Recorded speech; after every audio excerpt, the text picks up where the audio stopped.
I want to thank somebody who left a comment on my previous video, a couple videos ago, for informing me about plant suckers. Like, I had never heard of that term before.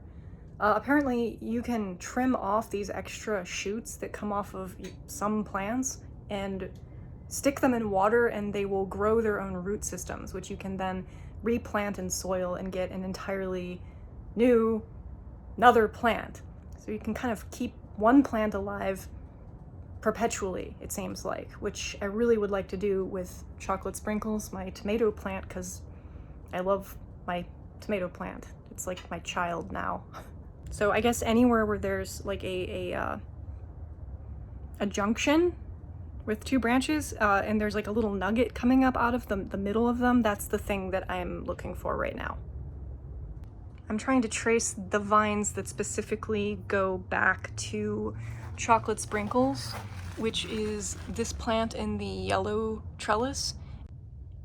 So yeah, there's this one big vine, let's see, there we go, down here at the bottom of the plant that's pretty far away from it at this point. And this is the primary vine that's still thriving, because a lot of this stuff up here at the top has withered. It has chill damage.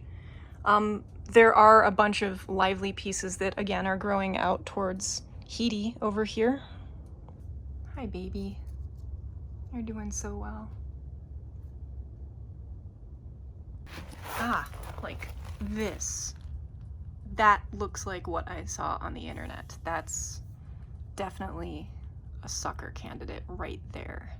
It's tiny, but I don't know. Okay, I'm pretty sure this right here would also qualify as a sucker. Right there in the middle, it's another tiny one.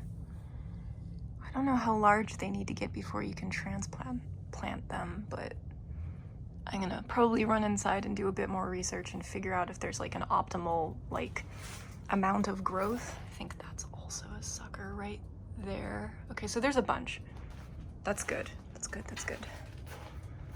I was so worried I wasn't gonna find any and then not be able to keep my baby going into next, or rather this season. I don't know. I found a really good article on the internet that explains how to transplant suckers from tomato plants, and they suggested snipping the shoot off and then placing it in warm water and just letting it kind of readapt and do its thing in a place out of direct sunlight. So I have some warm, yeah, it's good, warm water here, and I just need our shears, and I need to find a sucker that is about 6 inches long, which is going to be a bit tricky because the ones that I identified earlier were significantly shorter. Okay, in there, I think my best candidate is that guy. Hard to see, but there's one right there. Alright, so this doesn't look like much, but this big guy right here is the only 6-inch one that I could really find on the plant. And then there's one smaller one that I clipped off because it just didn't really look like it was gonna hold on anyway. I couldn't really tell, it was embedded in there. It's definitely smaller, this one, but I don't know, we'll see what happens. This one I have good hopes for though. So both of their stalks are submerged, and I'm gonna bring them inside into the light but shade to shield them from the elements and see what happens over the next week. Hopefully I have success. Thank you, Sprinkles.